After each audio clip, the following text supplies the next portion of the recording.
To understand why Britain's economy is mired in stagnation, you only need to watch a movie about male strippers. The full Monty turned Sheffield's industrial destruction into entertainment, earning £250 million worldwide by showcasing unemployed steelworkers stripping for money. While Britain's deindustrialisation was hailed as creative destruction that would someday translate into higher value jobs, the only thing creative that came from it were British filmmakers who sold their country's economic collapse to global audiences.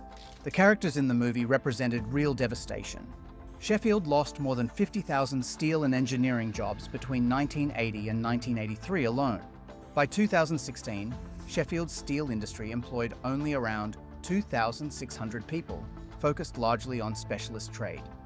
The company closures didn't just destroy jobs, they decimated an entire industrial ecosystem built over 2 centuries.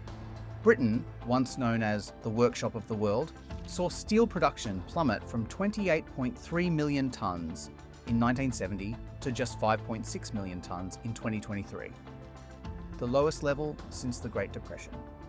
In shipbuilding, the nation, which once commanded significant global market share, has largely abandoned the industry.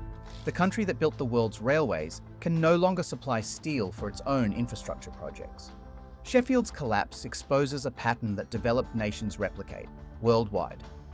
Every major economy has been abandoning manufacturing for service sectors, believing finance and consulting create more value than making things.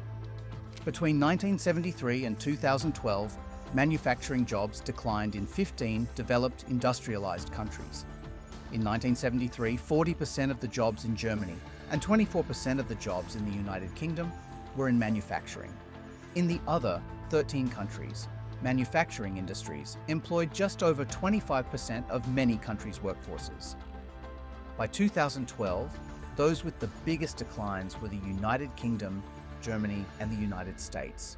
Beyond the direct impact on people, towns, and communities, deindustrialization had a deeper and more long-term impact by hollowing out human skills, technical know-how, and coordinated supply chains of small, medium, and large businesses.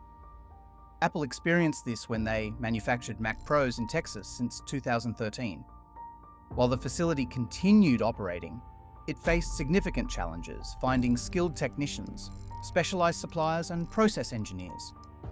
As one former senior manager noted, it was an experiment to prove that the US supply chain could work as good as China's, and it failed miserably. Deindustrialization had eliminated many of the technical knowledge networks that modern advanced manufacturing requires. Deindustrialization also destroyed middle-class careers. Manufacturing jobs paid premium wages to technical workers without college degrees. Service economy placements, retail, hospitality, call centers pay significantly less. Entire communities lose their economic foundation when factories close. Then COVID exposed vulnerabilities economists ignored. Britain couldn't manufacture basic face masks. America struggled to produce ventilators. Countries that seemed economically efficient became dangerously dependent when crisis struck. Britain imported 98% of its PPE during a global pandemic when every nation competed for the same supplies. Nations discovered they had transferred economic sovereignty to foreign powers. Countries that prioritized efficiency over resilience became helpless when global supply chains collapsed. But one country chose a different path. South Korea made a strategic decision, while other developed nations reduced manufacturing.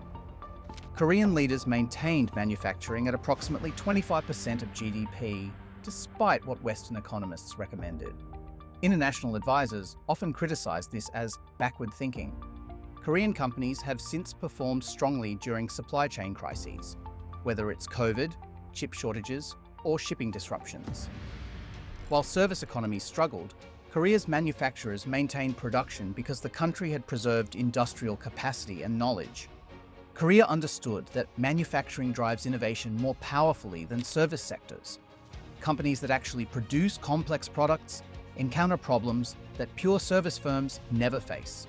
Korea has seen substantial growth in patent filings, while Britain experienced an 8% decline in domestic patents granted in 2018, representing the most significant year-on-year decline since 2013. Korean manufacturing provides good middle-class careers. Unlike service sector replacements that often pay lower wages, factories offer competitive salaries with job security and advancement opportunities. Korea has maintained laws that support manufacturing.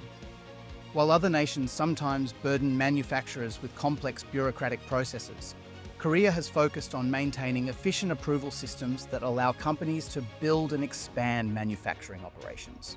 Korea provides what heavy industry depends on, and that is cheap and reliable baseload electricity. Korea maintains nuclear power, efficient coal plants, and gas facilities that operate consistently. Steel mills, chemical plants, and semiconductor fabs need dependable power that intermittent renewable sources cannot provide alone. Korea's commitment to reliable electricity helps keep manufacturers globally competitive. Countries that cannot provide dependable, affordable power lose heavy industry to nations that can. This is why Korean companies have maintained strong positions during various economic challenges. Korea demonstrates that countries don't have to choose between high-value jobs and industrial strength. Advanced manufacturing with proper technology and policy support can achieve both. But this requires political leaders who understand that some industries are strategically important to maintain, regardless of short-term economic theories.